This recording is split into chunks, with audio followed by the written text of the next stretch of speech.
오늘 교사 선생님들 두 곡 할 줄 알았는데 그 좋은 찬양을 한 곡밖에 안 하셨네요.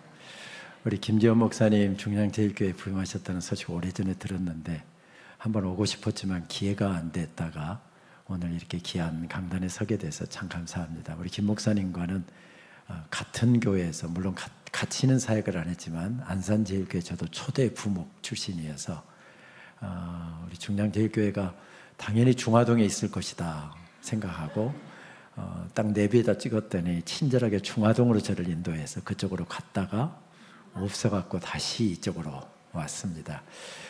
우리 교사들 귀한 헌신 예배 드리는 예배에 와서 말씀 전하게 돼서 기쁩니다. 제가 사는 아파트에는 주목 몇 그루가 심겨져 있습니다. 대부분 1000m 이상 고산지대에서 자라는 나무가 주목인데 요즘에는 개량이 돼서 아파트 간상수로 많이 사용되는 나무이지요. 오래된 아파트여서 대부분 나무들이 다 잘 자라고 있는데 언젠가 바람이 좀 세게 불고 난 다음에 아내하고 아파트 경내를 산책하다 보니까 나무 한 그루가 바람을 이기지 못하고 비스듬하게 쓰러져 있었습니다. 저는 주목이라는 나무가 참 귀한 나무다라고 하는 것을 알고 있어서 나무를 세우고 똑바로 서도록 이쪽 쓰러진 쪽을 밟아주었습니다. 그래도 한번 쓰러진 나무는 똑바로 서지를 않더군요. 아파트 경내를 산책하다가 전에 버팀목으로 사용했던 나무가 하나 보이길래 그걸 갖다가 쓰러진 쪽으로 딱 받쳐주고 이것만으로 안 되겠다 싶어서 집에서 녹음까지 갖다가 묶어주고 잘 자라라 이렇게 꼭꼭 밟아주었습니다. 그런 모습을 제 아내가 옆에서 지켜보면서 그렇게 제 아내가 말을 했습니다. 참 우리 남편 자상하기도 하지. 이렇게 이야기한 게 아니라 참 오지랖도 넓다. 은퇴하고 난 다음에 관리소 소장하면 되겠다.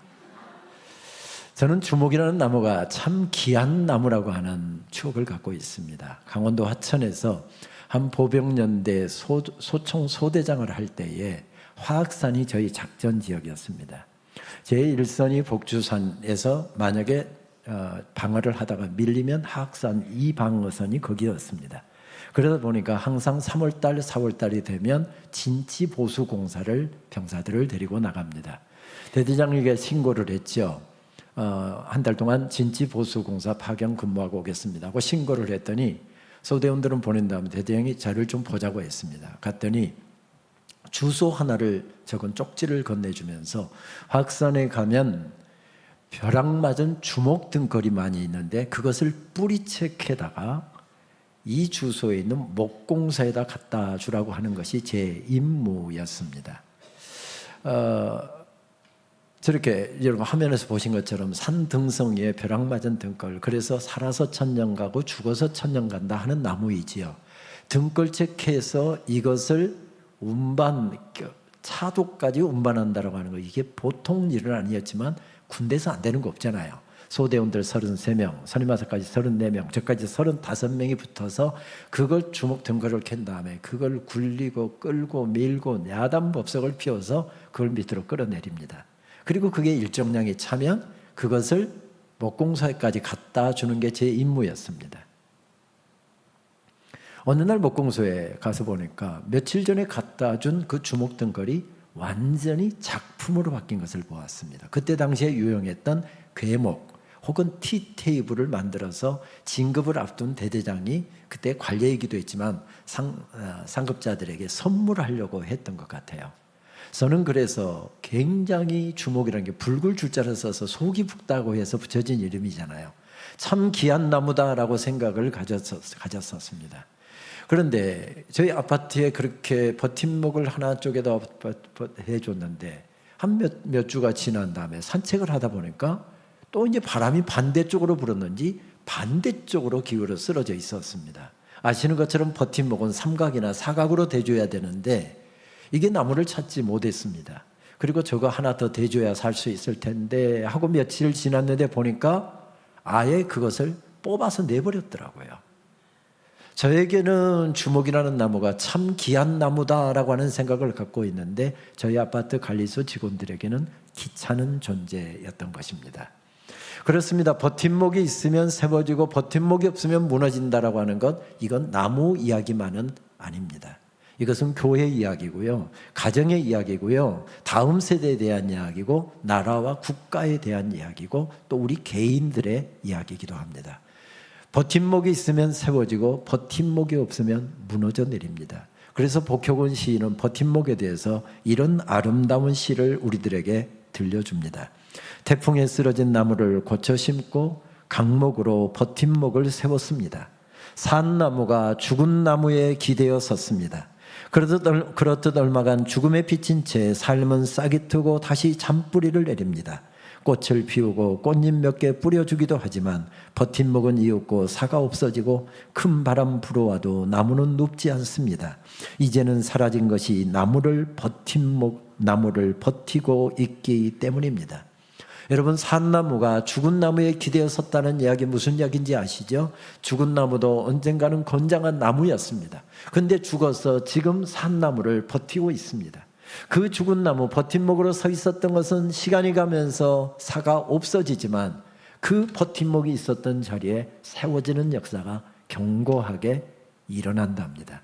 저는 코로나 상황에서 학교 중책을 맡았습니다. 교회가 재정이 어려워지니까 학교도 똑같이 후원금들이 끊어지고 학교 재정이 어려워졌습니다.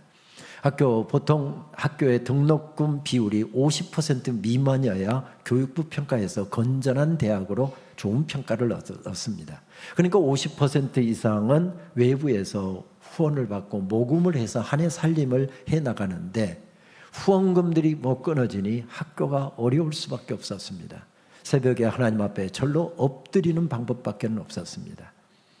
하나님, 이 어려운 때에 어떻게 학교를 세워갈까요? 학생들을 모아서 교육을 시켜야 되는데 모일 수가 없습니다. 갑자기 교회도 그랬잖아요. 함께 예배를 드리지 못하고 전혀 사람이 만날 수가 없는 상황 가운데서 우리도 그 어려운 시간을 어떻게 버텼는지 모를 정도로 힘든 시간을 보냈습니다. 학교도 학생들을 가르쳐야 되는데 함께 모일 수가 없으니 어떻게 교육하며 이 어려운 때 어떻게 학교를 이끌어가야 될지, 학생들 3년 공부해서 30년 40년 목회하는데 어떻게 이 학생들의 교육에 차질이 없이 가르칠 것인지에 대한 게 최대 과제였습니다.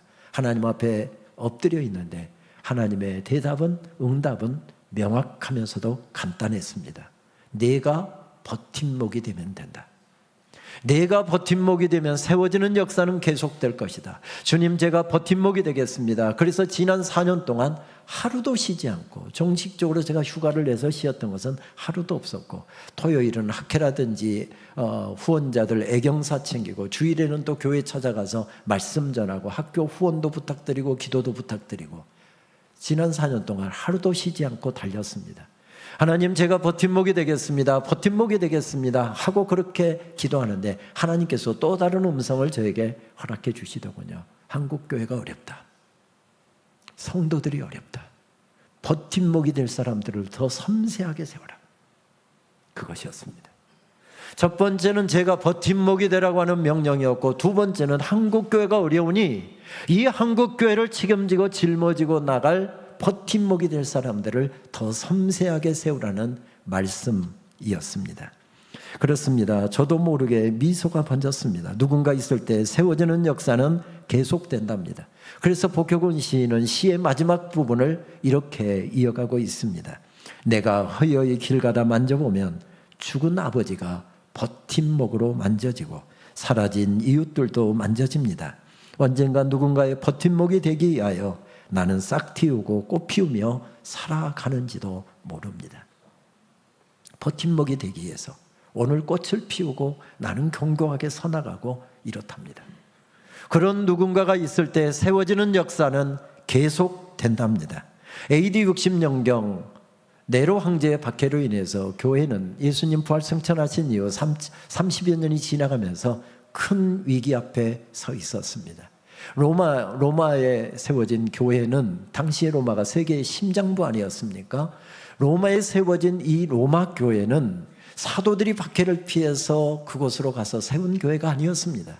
사도들이 가서 복음을 전해서 말씀을 전하여 세워진 교회가 아니었습니다.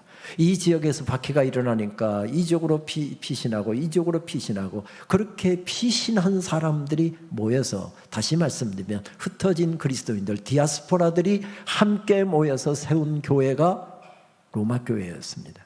목회자도 없이 자생적으로 시작되어서 자기들끼리 예배하고 자기들끼리 권면하고 자기들끼리 믿음을 지켜가고 있는 그런 교회였습니다. 그런데 그런 교회에 박해가 지금 임하고 있습니다. 이런 교회를 이루하기 위해서 쓰여진 말씀이 로마서의 말씀인데, 로마서 어디를 살펴보아도 3개월만 버텨라, 6개월만 버텨라, 그러면 이 박해가 지나갈 것이다, 이 어려움이 해결되어 갈 것이다, 한마디라도 여러분 로마서에 써 있는 건 보셨습니까? 한마디도 써 있지 않습니다.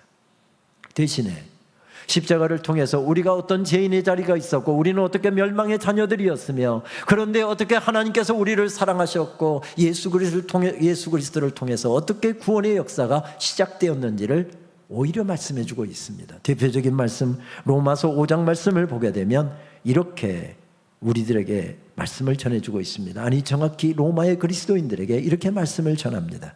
우리에게 주신 성령으로 말미암아 하나님의 사랑이 우리의 마음에 부음바 되었느니라. 우리가 아직 죄인 되었을 때 그리스도께서 우리를 위하여 죽으심으로 하나님께서 우리에 대한 자기의 사랑을 확증하셨느니라. 이루하기 위해서 주어진 편지에 어쩌면 주님의 약속이 담겨 있고 주님의 말씀이 담겨 있을지 몰라서 로마에 보내진 그 서신서를 쭉 읽어 내려가던 교인들은 실망했을지도 모릅니다. 남편이 이번 주 예배드리다가 붙잡혀서 끌려가 죽임을 당했습니다. 그런데 또 아들이 붙잡혔습니다. 아들은 지금 감옥에 갇혀 있습니다. 지금 노심초사하면서 아들의 목숨만은 건져달라고 기도하고 있습니다. 그런데 로마서 어디에도 남편은 이미 죽었지만 아들은 살게 될 것이다, 그런 말씀이 없습니다. 얼마나 어려움을 더 겪어야 이 어려움이 지나갈 것인지에 대한 말씀도 없습니다. 무슨 말씀만 있습니까? 하나님의 사랑 이야기만 들려주고 있습니다.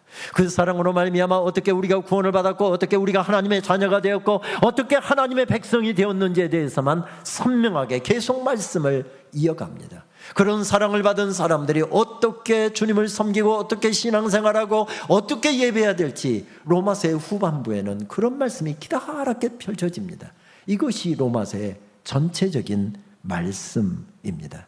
그런데 로마서 15장까지 이어지던 말씀, 그렇게 한마디의 어떤 위로의 말씀이 없이 끝난 다음에 로마서 16장 말씀 보게 되면 이름도 발음하기 어렵고 누군지도 모르는 사람의 이름들이 계속 열거됩니다.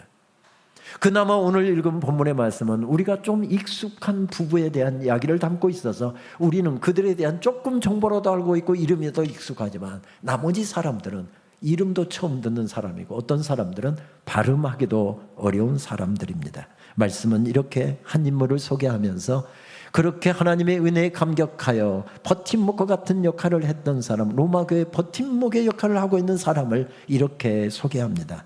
너희는 그리스도 예수 안에서 나의 동역자들인 브리스가와 아굴라에게 문안하라. 그들은 내 목숨을 위하여 자기들의 목까지도 내놓았나니 나뿐 아니라 이방인의 모든 교회도 그들에게 감사하니라. 브리스가와 아굴라 부부의 이름을 거명합니다. 아시는 것처럼 브리스가가 남편이 아니라 그 당시에 로마의 관습은 남편 이름이, 우리 유교 문화에서도 그렇지만 남편 이름이 먼저 나오고 아내 이름이 나오는데 어떻게 성경은 이 부부의 이름을 바꿔서 이렇게 표기를 합니다. 더군다나 로마에 보내면서 순서를 뒤집어서 표기를 합니다. 브리스가와 아굴라. 아굴라는 텐트를 만들어서, 쉬운 말로 하면 텐트 제조업자였습니다. 그래 보니까 좀 있어 보이지만 텐트 하나 가내공업을 해서 만들어서 그거 시장에다 갖다 팔고 또 재료 사다가 또 텐트 하나 만들어서 또 시장에다 내다 팔고, 이런 텐트 만들어서 파는 사람이었습니다. 브리스가라고 하는 사람은 로마의 명문가의 집안이었습니다. 그 당시 브리스가 하면 누구나 다 알 수 있는 명문가의 집안의 딸이었습니다. 그런데 그 명문가의 딸과 텐트 만들어서 파는 시장에서 장사하는 별로 세상적으로는 그렇게 대단한 존재가 아닌 두 사람의 이름이 언급되면서, 그래서인지 브리스가가 먼저 항상 언급됩니다. 브리스가와 아굴라에게 문안하라, 이렇게 말씀합니다. 성경에는 이 부부의 이름이 6번 나타나죠. 3번은 사도행전에 나타나고 3번은 서신서에 나타납니다. 그런데 누가 갔을 때는 항상 브리스길라라고 하는 정식 명칭을 사용하는데 사도 바울은 서신서에서 이들의 부부를 언급하면서 항상 애칭인 브리스가라고 이렇게 명칭을 합니다. 말씀드렸던 것처럼 워낙 명문가의 딸이었기 때문에 이름이 먼저 나오는지도 모르겠습니다. 로마의 교인들에게는 이분이 정말 귀하게 교회를 섬기고 있었기 때문에 명문가의 집안의 딸이어서가 아니라 정말 귀하게 섬기고 있기 때문에 이름을 먼저 거명하고 있는지도 모르겠습니다. 바울이 로마서를 기록할 당시에 그들은 로마에 거주하면서 어린 로마 교회를 섬기고 있었던 것으로 보입니다. 그 앞에 말씀에 보게 되면 사도 바울이 사도행전 18장에서 고린도에 복음을 전하여 교회를 세우려고 하는데 워낙 음란한 도시고 부요한 도시다 보니까 복음을 받아들이지를 않습니다. 어떻게 이곳에 복음을 전하여 교회를 세울까 깊이 기도하는 가운데 하나님께서 붙여줬던 동역자가 브리스가와 아굴라 부부였습니다. 그렇게 어려운 지역에서 예수 그리스도의 복음을 전하여 교회를 세우는 기쁨을 함께 맛보았기에 이들의 이름을 제일 먼저 거명하고 있는 것인지도 모르겠습니다. 그런데 그들은 고린도에서 박해를 피해 지금 로마에 와서 로마 교회를 섬기고 있었던 것으로 보입니다. 오늘 말씀에 의하면 자신의 집을 교회로 제공하고 그들의 아름다운 섬김의 이야기는 소아시아 지역의 교회들에게까지 퍼져나갈 것처럼 나갈 만큼 그렇게 아름답게 주님을 섬겼던 사람들이었던 것 같습니다. 오늘 말씀은 그들의 섬김 이야기를 이렇게 요약해서 들려줍니다. 복음을 위하여, 교회를 위하여, 성도들을 위하여, 다음 세대를 위하여 자기 목숨을 내걸었던 사람들. 여러분, 이것만큼 귀한 평가가 어디 있을까요? 목사님이 목회를 하면서 목숨을 내걸고 목회한다. 장로님들이 교회를 섬기시면서 목숨을 내걸고 교회를 섬기고 있다. 주의 사역을 하면서 목숨을 내걸고 섬기고 있다. 이것은 아무리 생각해도 아름답고 귀한 평가인 것 같습니다. 그래서 사역자인 바울뿐만 아니라 그 집에 모이고 있는 교회와 이방인 신자들까지 신세를 지지 않은 사람이 없을 정도로 귀하게 섬긴 사람들, 이렇게 평가합니다. 그들 집에 교회가 있었다는 이야기는 우리처럼 지금 이런 그 당시 초대교회는 밖의 상황이었기 때문에 공적으로 이런 건물을 가질 수가 없었습니다. 모일 수도 없었습니다. 그래서 좀 큰 집을 가진 장로님 집에서 모이고 권사님 집에서 모였습니다. 이 집이 좀 노출이 돼서 위험해지면 또 다른 집으로 옮겼습니다. 여러분 생각해 보십시오. 우리가 집이 좀 큰 집을 갖고 있어서 우리 집에서 은밀하게 주일날 모여서 예배를 드리고 있습니다. 근데 로마 군인들이 이것을 감지를 하고 덮칩니다.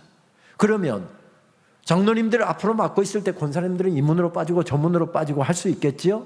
그런데 그 집 주인은 주인뿐만 아니라 자녀들까지 다 붙잡힐 수밖에 없는 사람들은, 왜 노출되는 사람들이니까. 그러니까 자기 집을 교회로 사용했다는 이야기는 목숨을 내놓고 주님을 섬겼다, 이렇게 해석할 수 있을 것 같습니다. 그렇습니다. 이들이 있어서 그 박해 기간에 그 어려운 여건 속에서 주님의 교회가 세워지고 있습니다.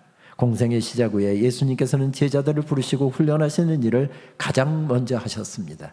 그리고 3년 훈련이 끝나고 나서 파송하시기도 하지만 중간중간, 그러니까 1학기를 마치고 2학기를 마치고 하셨던 것처럼 자주 그들을 파송하는 내용이 나옵니다. 파송하는 장면을 보게 되면 항상 주님께서는 공통적으로 사용되는 단어가 있습니다. 오이코도메오.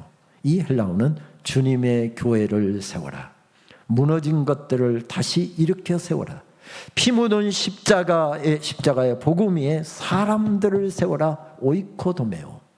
사람들을 세워라, 이런 표현들을 계속해서 사용하십니다. 그렇습니다. 주님의 교회를 지난 기간 동안 참으로 힘있게 섬겨왔고 하나님을 섬기고 있는 사람들에게 또 성경은 이렇게 말씀합니다. 오이코도메오. 교회를 세워라. 믿음으로 다음 세대를 세워라. 하나님의 사역들을 세워라. 이렇게 말씀합니다. 주님의 교회를 세우는 것 오이코도메인. 그리고 하나님 기뻐하시는 하나님의 영광의 찬송이 되는 것, 그것이 우리들의 사명이다. 로마서는 계속해서 이 말씀을 반복해서 들려줍니다. 그리고 그 끝자락에 그런 일을 위해서 목숨을 걸고 헌신하는 사람들을 내세우면서 이들에게 문안하라, 이들에게 문안하라, 이들에게 문안하라, 이들에게 문안하라, 그렇게 말씀하고 있습니다. 에베소 교회가 흔들리고 있을 때 생애 마지막 여정인 로마로 가는 길에 바울은 에베소 교회 장로들을 밀레도로 부릅니다.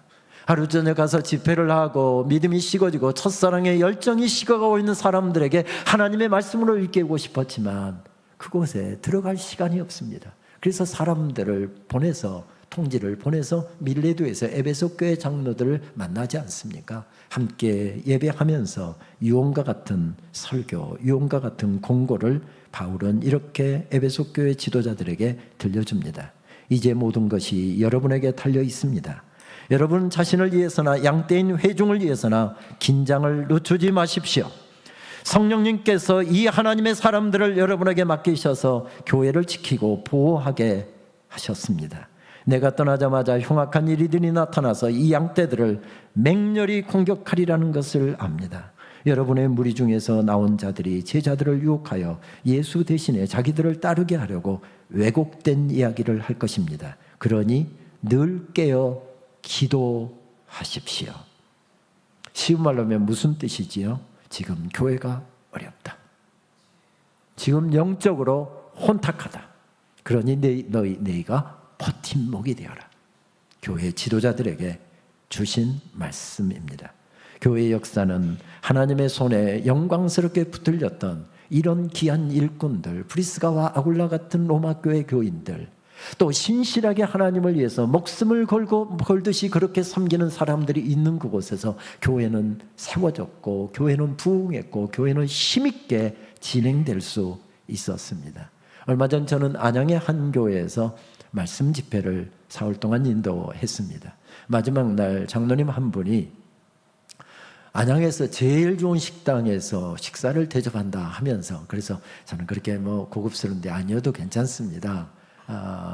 근데 안양은 그렇게 서울만큼 비싸지 않습니다. 또 호텔도 안양에서 걱정 안 하셔도 됩니다. 가서 보니까 36층 안양에서 제일 높은 식당이라는데 뷰가 그렇게 아름다웠습니다. 장로님 부부가 앉고 목사님 제 옆에 앉고 저하고 이렇게 넷이 앉아서 식사를 하다가 고향 이야기가 우연히 나왔습니다. 장로님이 제 고향을 물어보길래 어디라고 이야기한 다음에 장로님 고향은 어디세요? 그러고 물어봤더니 제 고향은 좀 복잡합니다 그러더라고요. 어떻게 복잡한데요? 그랬더니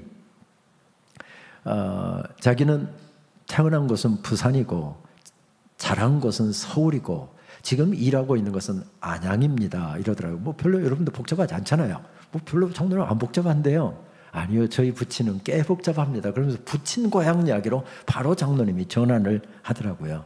부친은 평북 정주에서 태어났고 황해도 해주에서 자랐고 한국 전쟁 전까지는 개성에서 자랐고 그 이후에는 부산에서 살았고, 별로 안 복잡하다 생각하시는데 아무튼 부친의 고향은 참 이렇게 복잡해 보였습니다. 그러면서 할아버지 이야기를 하더군요. 제가 월남 가족이신 모양이죠. 그랬더니 예, 월남 가족입니다. 그런데 다른 가족들은 다 내려오시는 모양이죠. 북한에 남아있는 가족들은 없고요. 그랬더니 다른 가족들은 다 내려왔는데 할아버지만 북쪽에 남아서 결국 공산주의자들에 의해서 순교를 당했다고 했습니다. 할아버지가 믿음을 지키시다가 돌아가신 모양이죠. 예, 교회를 지키다가 순교하셨습니다. 할아버지가 목사님이셨군요. 예, 평양신학교 25회 졸업생입니다. 아시는 것처럼 평양신학교의 정식 명칭은 조선장로회 신학교, 이것이 정식 명칭이었고, 평양에 있으니까 평양신학교, 나중에 남산에 내려와서 남산에 있으니까 남산신학교, 지금 강나루에 있으니까 강나루신학교 하지, 정식 명칭은 조선장로회 신학교였습니다. 25회 졸업생이셨습니다. 할아버지 이야기를 듣고 보니 저도 이름을 기억하고 있는 분이었습니다. 임자, 기자, 주자, 임기주 목사님. 그분은 평양 숭실전문학교를 나오고 선교사들의 권유로 저 순천에 있는 매산학교에 내려가서 그곳에서 6년 넘게 학생들을 가르쳤답니다. 그 당시에 전문학교 나오면 최고 학벌이었잖아요. 그렇게 매산학교에 가서 교사로 하다가 가슴이 뜨거워져서 주님의 교회, 주님의 양무리들을 목양하는 목사가 되어야 되겠다 해서 교사직을 내려놓고 평양에 있는 신학교에 입학을 했다고 했습니다. 그리고 1932년에 25기로 졸업하셨고 평북로에서 목사 안수를 받고 정주 오산교에서 담임 목사로 7년을 섬겼습니다. 1938년 교단의 신사참배를 결정하려고 할 때 앞장서서 평북노회가 신사참배 결의하는 것을 막다가 일제에 일제에 체포가 되어서 오랜 옥고를 치렀다고 했습니다. 그렇게 옥고를 치다 보니 교회는 자동 면직이 되고 말았습니다. 그리고 해방과 함께 풀려나서 재령 서북교회로 목회직을 옮기셨다고 했습니다. 일본 경찰에 체포되기를 수번 하다가 해방을 맞았는데 출옥 후에 목회를 이어가시면서 저희 학교의 교수직도 감당을 하신 분이더라고요. 해방 후에 공산주의 압제가 점점 심해지기 시작했는데 다 월남을 하는데 월남을 할 수 없는 교인들이 여럿이 있어서 목사가 교인들을 버리고 갈 수 없어 목사님이 월남을 포기했답니다. 갈수록 전세 상황이 어려워지고 이곳에 있다가는 나 하나 죽는 것은 괜찮은데 우리 새끼들까지 다 죽일 것 같다 생각이 들어서 어느 날 주일날 저녁에 갑자기 아주 조용히 간단하게 옷걸이만 간단히 챙기라고 사모님한테 그렇게 해갖고 잠들어 있는 아이들을 들쳐업고 이 5형제였는데 5형제를 데리고 개성으로 내려왔답니다. 아시는 것처럼 한국전 전까지 개성은 남한 땅이었잖아요. 그래서 개성에 와서 방을 얻어서 사모님하고 5 아이들이 살 수 있도록 해준 다음에 내가 상황이 좋으면 다시 데려온다고 이야기 한마디 남기고 북쪽으로 올라가셨답니다. 무엇 때문에요? 교회를 지키기 위해서. 월남 못하는 교인들을 돌보기 위해서 그대로 올라가셨다가 결국 그분은 1947년 5월 주일 예배를 인도하고 예배 끝나고 나서 교인들 배웅하고 있는데 그대로 보위부 의원들에게 붙잡혀서 끌려가 순교를 당하셨습니다. 월남은 가족들의 삶은 정말 어려웠다고 했습니다. 연고도 없는 남한 땅에서 여자 혼자서 5 아들을 양육한다라고 하는 것은 정말 힘든 일이었습니다. 하지만 남편이 생명을 걸고 교회를 지켰듯이 사모님은 생명을 걸고 내 새끼들을 지키리라, 내 자녀들을 지키리라 결심하면서 그 어려움의 시간들을 이겨냈다고 했습니다. 한때는 어린 자녀들은 너무 삶이 힘들어 가족을 내팽개치고 가족은 안중하고 교회만 중하냐고 북쪽으로 올라간 남편을 원망하기도 하고 자녀들도 아버지를 많이 원망했다고 했습니다. 하지만 교회를 지키기 위해서 목숨을 걸었던 부친의 삶이 얼마나 하나님 앞에서 숭고한 것인지를 깨닫게 되면서 자녀 세대, 손자 세대, 지금 증손자 세대까지 힘차게 주님을 섬기고 있다고 했습니다. 그렇습니다. 한국교회는 이런 버팀목들에 의해서 세워졌습니다. 이런 버팀목들이 있었기에 교회가 세워졌죠. 주님은 말씀하십니다. 로마 교회 버팀목들 몇 사람들을 우리들에게 이름을 거명하면서 이런 버팀목들이 있을 때 세워지는 역사는 계속된다. 내가 교회의 버팀목이 되어다오. 이런 말씀을 우리들에게 들려주십니다. 오늘 헌신 예배를 드리시는 교사들은 다음 세대를 세우는 이 중요한 버팀목으로 서 있습니다. 교사들이 이 소중한 사명을 깨닫고 내가 하나님께서 내게 부여주신 사명이 얼마나 소중하고 언젠가 저도 세상 떠날 것이고 목사님도 세상 떠날 것이고 장로님들도 천국에 가실 것입니다. 우리가 여기에 있는 분들이 다 세상 떠나고 나면 지금 교회 학교에서 자라고 있는 유치부에서 자라고 있는 우리 아이들이 우리를 이어서 교회를 계속해서 섬겨가고 잃어버린 영혼들 주님의 복음으로 구원하기 위해서 그들이 교회를 세워갈 사람들 아닙니까? 그렇습니다. 우리는 그들을 세우는 버팀목으로 부름을 받았습니다. 약하고 부족한 나를 하나님께서 부르실 때 어떻게 대답하면 좋을까요? 하나님의 부르심에 대해 대답할 말을 적어보세요. 어느 교회 학교에 어린이 큐티집에 저 문제가 나왔습니다. 그랬더니 그 옆에다 아이가 이렇게 답을 했답니다. 한 번만 더 클릭을 해주실래요? 딴 사람 시키세요. 참 기발한 답입니다. 약하고 부족한 나를 하나님께서 부르실 때 어떻게 대답하면 좋을까요? 하나님의 부르심에 대해서 대답할 말을 적어보세요. 딴 사람 시키세요. 이런 곳에서는 결코 하나님의 역사는 일어나지 않습니다. 주님, 부족하지만 저 같은 죄인을 하나님의 역사를 위해서 세워주시다니요. 그런 감격을 가지고 서 있는 사람들이 있을 때 세워지는 역사는 계속됩니다. 저는 현재 교단의 예배학과 설교학을 책임지는 교수로 평생을 살다가 그저 마지막 부분에 잠시 학교의 행정을 맡아서 학교 전체를 총괄하는 총장의 직분을 맡고 있습니다. 어떻게 제가 예배학을 전공하게 되었을까 가만히 생각해 보았습니다. 어릴 적 저희 교회학교 선생님이었던 중등부 선생님이었던 지금은 다 장로님들이신데 그때 안수 집사님이 한 분이 학생들 한 100여 명 되는 학생들을 다 데리고 그냥 누구 중등부 교사를 할 사람이 없어서 100여 명을 데리고 교사로 혼자서 그 학생들을 가르치셨습니다. 주일이면 학생들 다 어른 예배 시골 교회 다니니까 장소가 없어서 어른들하고 같이 예배 드리고 오후에는 예배 안 나오는 학생들을 다 찾아다니면서 신방을 하셨습니다. 선생님이 저에게 확실하게 심어준 것은 예수 그리스도의 복음이었습니다. 중2 때 저는 예수 그리스도를 저의 개인의 구주로 영접했고 중3 때 세례를 받았습니다. 고등학교 2학년 때 그 선생님들이 가르쳐준 신앙 때문에 내 인생을 주님을 위해서 드리겠다고 목사 될 결단을 고등학교 2학년 때 했습니다. 문제는 선생님이 철저하게 가르쳤던 것은 시골에 부모들이 교회를 안 다니면 아이들이 주일날도 끌려가서 일을 하기 때문에 선생님이 얼마나 주일 성수 신앙을 철저하게 가르쳐 주셨는지 모릅니다. 첫 번에 복음을 심어주고 복음을 받아들인 사람들에게는 하나님을 예배하는 이 일은 무엇과도 바꿔서는 안 된다. 문제는 항상 중학교 3학년 때가 되면 큰 시험거리 관문을 하나 통과해야 됩니다. 시골에 중학교에 선생님들 숫자가 많지 않으니까 금토 주일을 끼워서 수학여행이라는 것을 갑니다. 수학여행 갈 때 버스 타고 도시로 구경 가는 거, 이거 시골 촌놈들에게는 환상적인 일이었습니다. 3학년 동안 최고의 빅 이벤트였습니다. 근데 문제는 금요일날 출발해서 금토 주일날 예배를 빠져야 된다는 것 때문이었습니다. 그때 교회 다니는 아이들이 한 학년에 120명 정도 한 학년에 되었는데 교회 다니는 아이들이 거의 5, 60명입니다. 만약에 교회 다니는 아이들이 다 빠져버리면 수학여행이 진행이 안 됩니다.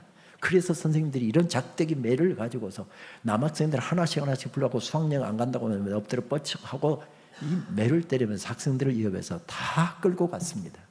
돈이 없다고 하면 부모님들에게 가정방문해서 설득해서 학생들을 데리고 수학여행을 갔습니다. 그렇게 저희 선배들, 제 1년 선배들이 그 선생님의 이 시도로는 매에 굴복을 하고 결국은 수학여행을 다 갔습니다. 주일날 성경 공부를 하는데 선생님이 1학년, 2학년 학생들을 앉혀놓고 성경 공부를 가르치셔야 되는데 성경 공부를 안 가르치시고 울고 앉아 계시는 것입니다. 내가 너희들 잘못 가르쳤다. 내가 너희들 잘못 가르쳤다. 한 5, 60명 아이들 가운데서 어떻게 한 명이라도 예배 드리기 위해서 안 간 학생이 한 명도 없고 어떻게 다 수학여행을 끌려간단 말이냐. 내가 잘못 가르쳤다. 내가 잘못 가르쳤다. 선생님 앞에서 막 우시는 모습을 보는데 어린 가슴에 얼마나 충격이었는지 모릅니다. 그래서 제가 중학교 2학년 때 주먹을 불끈 쥐고 나는 죽어도 수학여행 안 간다. 나는 죽어도 수학여행 안 간다. 저도 선생님에게 매 맞으면서 그러면서 수학여행 안 갔습니다. 여러분 제가 그런 사람입니다. 그게 주일날 친구들 다 수학여행 갔을 때 저는 주일날 예배 참석해서 주님께 예배를 올려드렸다는 거 아닙니까? 여러분 그런데 옛날에 가정통신문에 보게 되면 지금 며칠 날 몇 시부터는 어디 가고 몇 시부터는 어디 가고 그게 다 스케줄이 나오잖아요.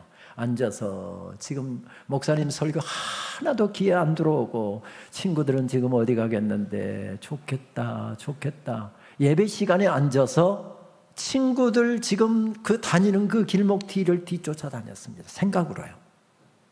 근데 하나님께서 그것을 귀하게 보셨더라고요. 촌놈이 3년 동안에 가장 큰 빅 이벤트인 도시로 버스 타고 수학여행 가는 것을 예배드리기 위해서 포기하고 앉아서 예배는 안 드리고 설교는 안 듣고 지금 그 뒷공문이 따라다니고 있는 모습을 주님께서 예쁘게 보셨던 것 같아요. 그래서 나중에 대신 미국 보내주시더라고요. 대신 나중에 영국 보내주시고 독일 보내주시고 프랑스 보내주시고 스위스 보내주시고 헝가리 보내주시고 오스트리아 보내주시고 그리고 일본 보내주시고 중국 보내주시고 호주 보내주시고 태국 보내주시고 베트남 보내주시고 보내주시더라고요. 근데 지금 생각해 보면 별것 아닌 신앙인 것 같았지만 그때 선생님이 저에게 가르쳐줬던 그 예배 신앙이 평생을 살게 만들었습니다. 선생님들이 지금은 때로 속썩이고 말 안 듣고 분방 공부 시간에 딴짓하고 교회 잘 안 나오고 그리고 예배 나오면 떠들고 속썩이는 애들 있죠. 여러분 도도 말고 돌도 말고 다음 네 놈이 장신대 총장한다 이렇게 생각하면 참을 수 있을 것입니다. 예.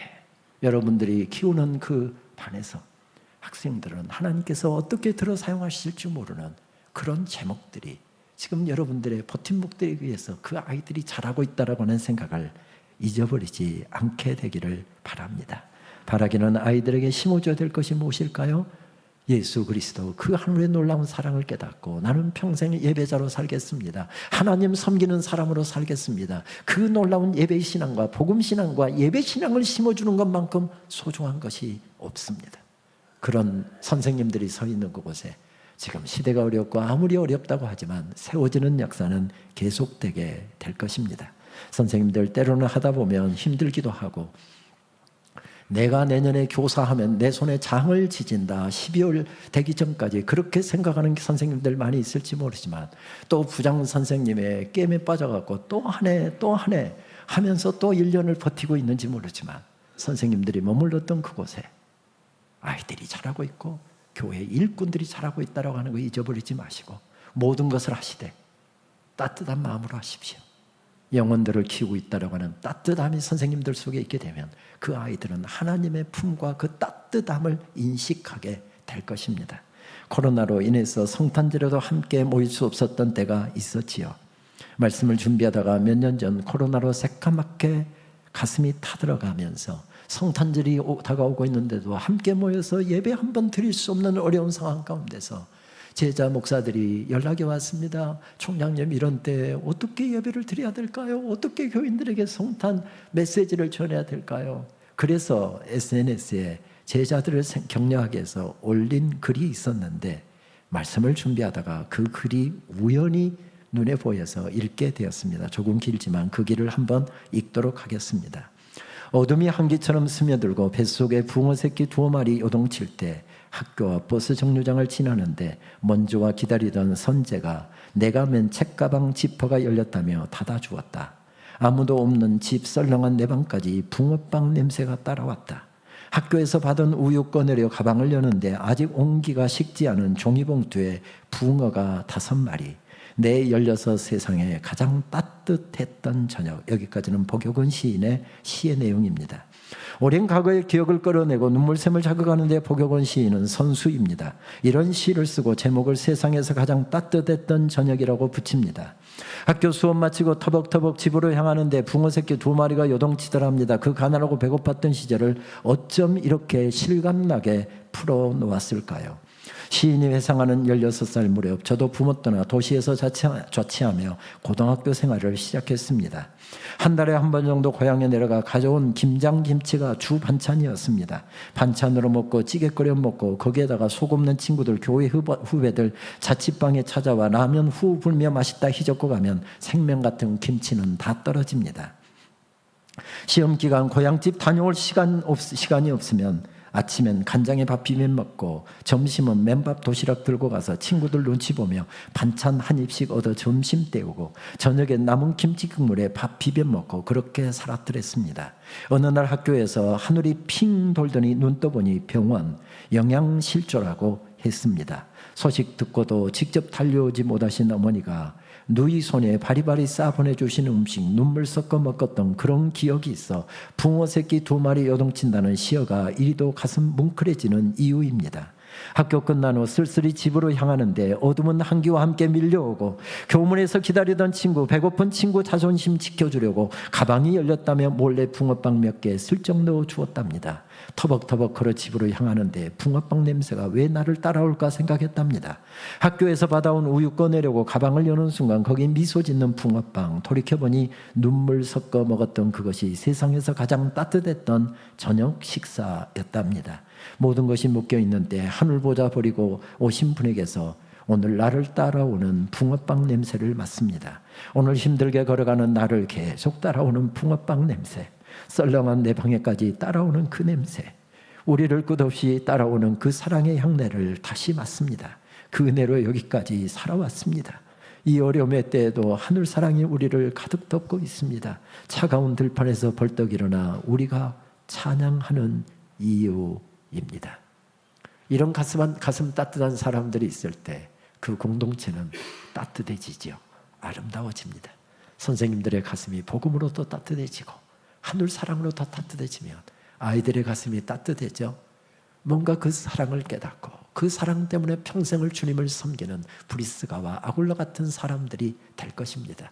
그들이 서 있는 곳에, 우리가 세상을 떠나고 나도 그들이 서 있는 그곳에 교회도 세워지고 잃어버린 영혼들도 세워지고 하나님의 역사도 세워지게 되겠지요. 그렇습니다. 오늘 우리에게는 버팀목으로 부름받은 사명들이 있습니다. 특별히 우리 중량제일교회에 부탁드리고 싶은 것은 신학교를 위해서 기도해 주십시오.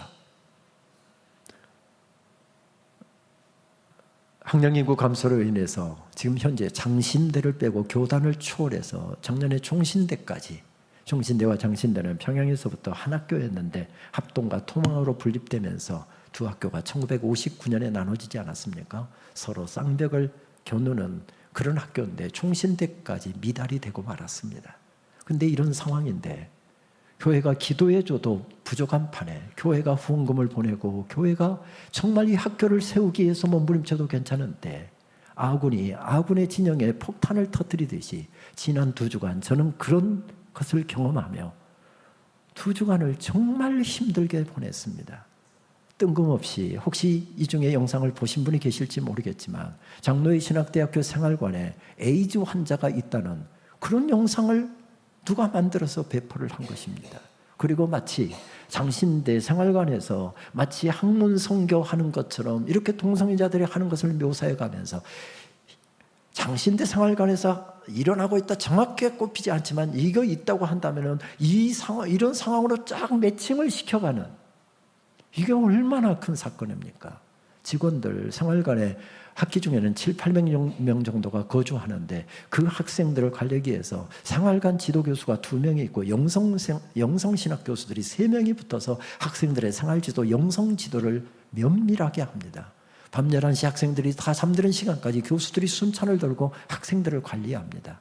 그리고 학생의 임원들이 있기 때문에 학생들을 얼마나 면밀하게 면담하고 이렇게 하는지 모릅니다. 만약에 에이즈 환자가 거기에 있다고 한다면 전염 위험성이 있으니까 될 수도 없는 내용이고 학생들에게 탐문 조사를 했지만 어느 누구도 이만큼한 낌새, 이만큼한 것도 없었다고 하는데 아무 근거도 없이 이렇게 터뜨린 것입니다.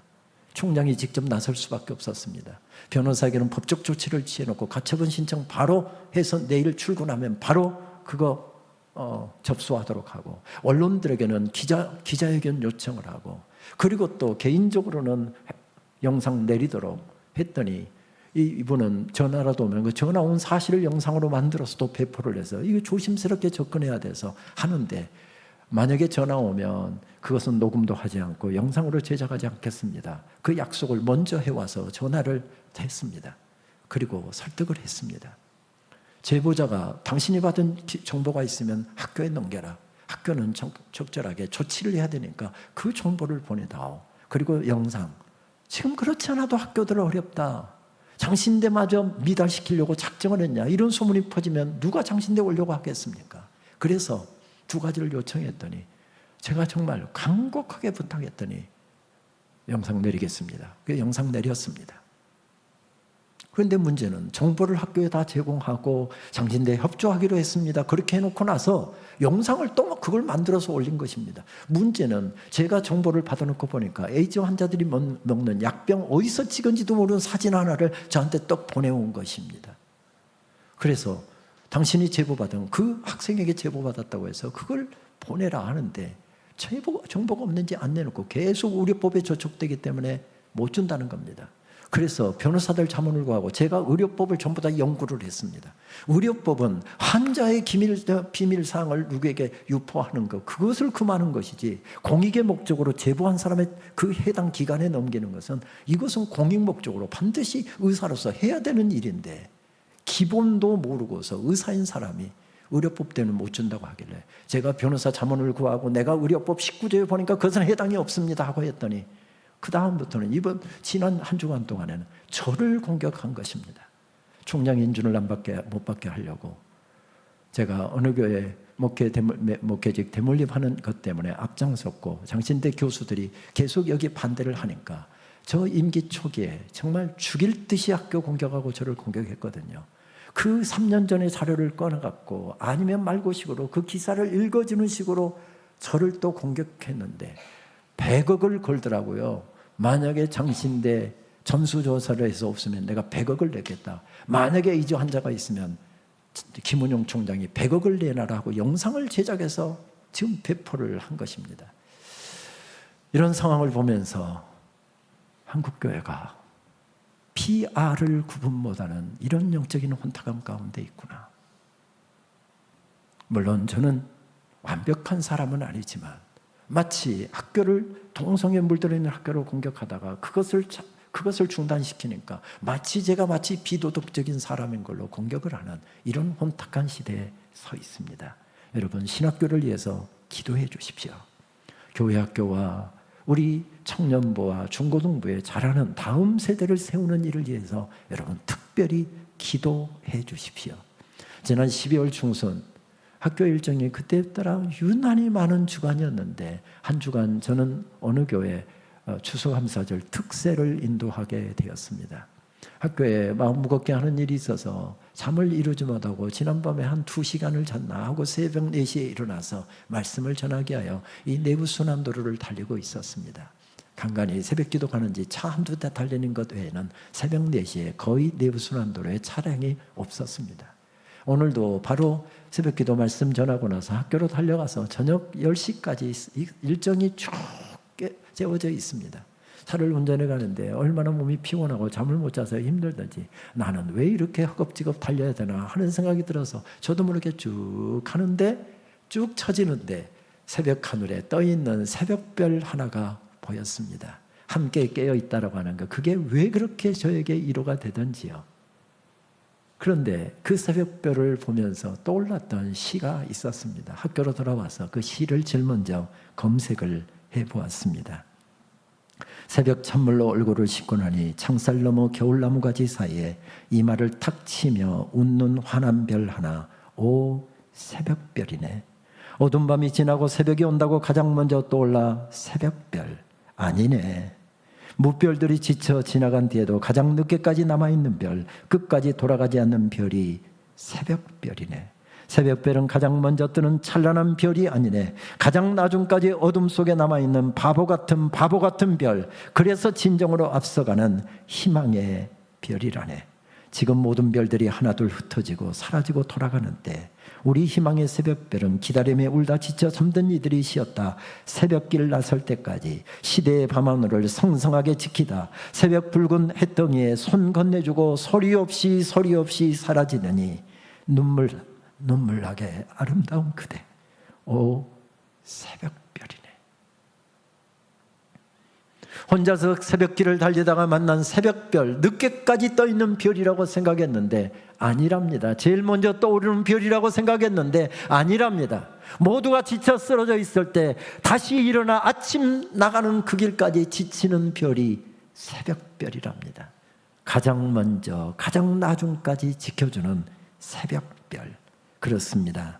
이런 별들이 있는 그곳에서 세워지는 역사가 있습니다. 그들은 세상적으로 바보 같은 별일지 모르겠습니다. 그러나 그들이 있는 그곳에서 교회가 세워지고 다음 세대가 세워지는 것, 이것이 하나님의 방식이고 이것이 하나님께서 일하시는 원리입니다. 이 새벽별 시를 읽다가 제일 먼저 떠올랐던 분은 제 어머니였습니다. 저희 어머니는 평생 가난하게 사셨고 저를 위해서 새벽 제단을 걸으시지 않을 만큼 기도로 저를 위해서 저를 키우신 분이십니다. 노년의 어머니가 관절염이 도지셨지요. 고향에 내려가며 새벽길에 어머니 모시고 고향교회 예배 드리러 가면서 어머니에게 꼭 그렇게 이야기합니다. 어머니, 아픈 다리 쌈에 들고 새벽부터 고생하지 마시고 집에서 그냥 기도하세요. 집에도 하나님 계세요. 여러분, 이게 신학적으로 틀린 이야기입니까? 옳은 이야기입니다.